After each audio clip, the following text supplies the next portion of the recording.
Nah, di Indonesia juga sama. Ya, di Indonesia.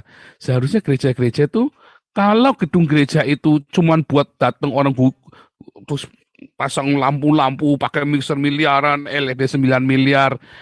Nah, itulah gereja-gereja yang sesat. Gereja-gereja yang bukan dari Tuhan Yesus. Coba lihat ya, konsep kolekte di dalam perjanjian baru, konsep kolekte, semua itu pasti untuk diakonia. Harus jujur, pendeta nggak mau jujur, pendeta ngapusi terus. Pendeta ngapusi terus. Ya, pendeta nggak jujur soalnya. Pendeta ngapusi. Ya kan? Persembahan itu kalau buat namanya buat Tuhan, baru disebut buat Tuhan kalau itu buat orang miskin. Pendeta itu baru disebut melayani Tuhan kalau dia melayani orang miskin. Ajaib ya.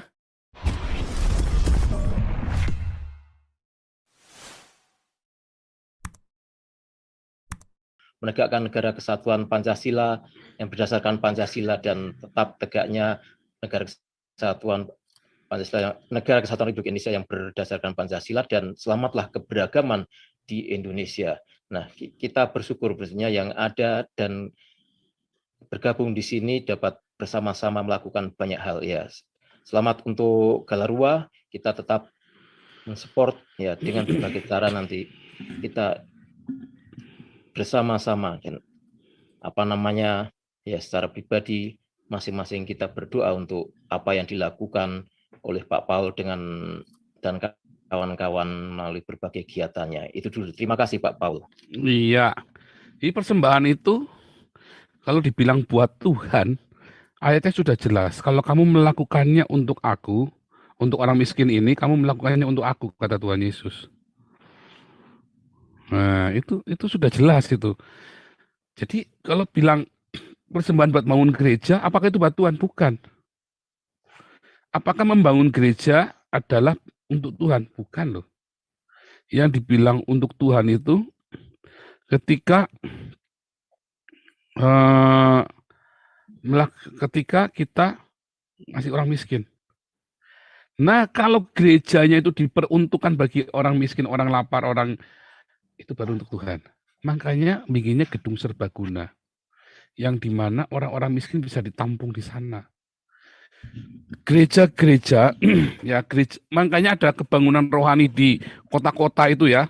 Itu kan orang-orang miskin itu ditampung oleh gereja. Di Eropa itu sempat mengalami kebangunan rohani berkali-kali karena gereja nampung orang miskin. Ya, makanya di Eropa ini ada namanya Church Asylum. Ya. Jadi misalnya bisa ya minta suaka politik ke gereja itu bisa di Eropa. Tapi Anda nggak boleh keluar dari lingkungan gereja itu. Wah, ingat filmnya itu. Kalau tulisannya Les Miserables, kalau bacanya katanya Les Miserables. Iya, Les Ya, Miserables. bukan Les. Saya baru tahu tuh bacanya Les Miserables itu ya. Saya tahunya Les Miserables itu loh. Si siapa itu? Si siapa mah? Les Miserables? Lupa lagi. Yang main itu Tekken. Screen. Ya, Liam Nelson itu ya. Nah, dia kan ceritanya kan kabur kan, dia kan penjahat kabur. Sembunyinya kan di dalam gereja. Polisi nggak bisa masuk, nggak bisa tangkap.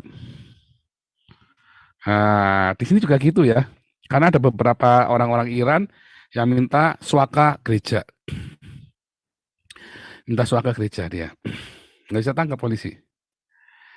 Nah, terus apa namanya? Menjadi polemik. Karena dulu kan cuma 6 bulan. Sekarang 18 bulan harus 18 bulan. Kalau dulu cuma 6 bulan, wah sekarang mabok 18 bulan nggak boleh keluar. Kalau gerejanya gede nggak apa-apa ya, gedung gerejanya areanya gede kayak gereja Katolik atau gereja-gereja tua itu areanya gede. Pokoknya dia tidak boleh keluar dari halaman gereja. Nah, salah satu teman saya orang Iran, gerejanya kecil, cuman gedung kayak ruko gitu. Dia ada 3 ruko jadi satu atasnya, terus di atasnya buat bikin sekolah minggu. Dia tinggal di salah satu kamar situ. Wah, dia cuma satu gedung muter-muter di situ, kasihan sekali. Jadi saya tengok di Heiligenstadt itu ya, waktu itu saya bawakan sama Pak Andrew Little itu yang dari Inggris itu ya. Saya bawakan beras, saya bawakan ransum itu, bawakan dia makanan, kasihan ya. Karena dia nggak bisa apa-apa, nggak berkutik dia di dalam. Nah, itu kita kasih. Makanya saya juga lagi berdoa supaya kami punya gedung. Bukan supaya kita mau bikin itu, tapi enggak. supaya kita bisa nampung orang. Karena banyak orang-orang yang imigran-imigran yang kasihan di sini. Ya, sampai mereka bikin tenda. Makanya kita lagi mau bikin, kalau kita bisa bikin gitu ya. Kita bisa bikin aja berapa ini ya, berapa pavilion gitu kan. Tapi semua nah itu wah kita pengen sekali bisa bikin begitu ya. Nah, di Indonesia juga sama ya, di Indonesia. Seharusnya gereja-gereja itu kalau gedung gereja itu cuman buat datang orang terus pasang lampu-lampu pakai mixer miliaran, LED 9 miliar. Nah, itulah gereja-gereja yang sesat. Gereja-gereja yang bukan dari Tuhan Yesus. Serius. Kemarin pakaian kan saya bilangin. Pakaian berapa ininya total persembahannya tiap bulan. Seminggu 5 juta. Jadi sebulan 20 juta. Jadi setahun kira-kira 200 juta. Lalu diakonianya setahun 20 juta. Itu gerejanya salah, Pak. Karena persembahan yang buat Tuhan itu artinya buat orang miskin. Coba lihat ya, konsep kolekte di dalam perjanjian baru, konsep kolekte, semua itu pasti untuk diakonia. Harus jujur, pendeta nggak mau jujur, pendeta ngapusi terus. Pendetanya ngapusi terus. Ya, pendeta nggak jujur soalnya. Pendetanya ngapusi. Ya kan?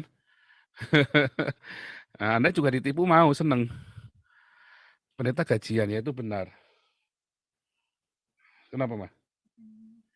Bikin nama itu Hagios. Hagios Internasional. Ya ini kita lagi setting WhatsApp ya buat di website supaya teman-teman bisa kirim WhatsApp untuk pendaftaran. Kalau email kadang-kadang lama, langsung kirim WhatsApp bisa ya. Nah, kita balik lagi. Jadi persembahan itu kalau buat namanya buat Tuhan, baru disebut buat Tuhan kalau itu buat orang miskin. Pendeta itu baru disebut melayani Tuhan kalau dia melayani orang miskin. Ajaib ya. Kalau gitu gereja jadi lembaga sosial, oh enggak. Karena di dalam diakonia ada marturia. Ya, nah itulah bedanya. Justru tugas ngasih makan orang miskin itu bukan tugas negara, tugas gereja. Itu sudah perintah Tuhan Yesus. Ya, itu sudah perintah Tuhan Yesus. Di zaman Yesus pun orang Roma ngasih makan orang miskin. Negara pun ngasih, tetapi gereja lah yang berperan paling gila-gilaan. Wah, itu bikin heboh. Ya, itu bikin heboh seluruh wilayah-wilayah jajahan Roma itu yang dilakukan oleh gereja. Gitu. Makanya kalau gereja tidak melakukan diakonia, itu gereja sedang salah. Kalau gereja Anda lihat keuangannya nih, kalau diakonianya di bawah 30%, itu gereja sedang salah. Dah, pokoknya salah aja pokoknya. Karena kan dibagi 3, 1 untuk para imam Lewi ya kan. Tapi kalau pendetanya tidak ngajari diakonia, itu berarti pendetanya juga lagi salah. Berarti Anda sedang gaji apa? Sedang gaji motivator. Apa bedanya Anda gaji pendeta Anda dengan gaji Tung Desem Waringin? Saya mah lebih senang dengar ceramahnya Tung Desem Waringin daripada Gilbert. Serius, saya lebih senang dengarkan ceramahnya Tanadi Santoso atau si Mario Teguh daripada Gilbert. Tetapi yang membedakan adalah kemudian gereja melakukan diakonia. Gitu ya. Diakonia. Sedekahnya jangan ya itu tadi ya. Bukan sedekahnya Yusuf Mansur, itu manipu. Ya kan?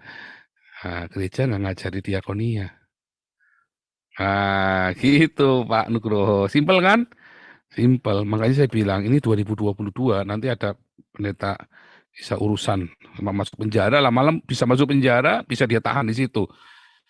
Kalau dia bertobat dia tahan, kalau nggak bertobat dia masuk.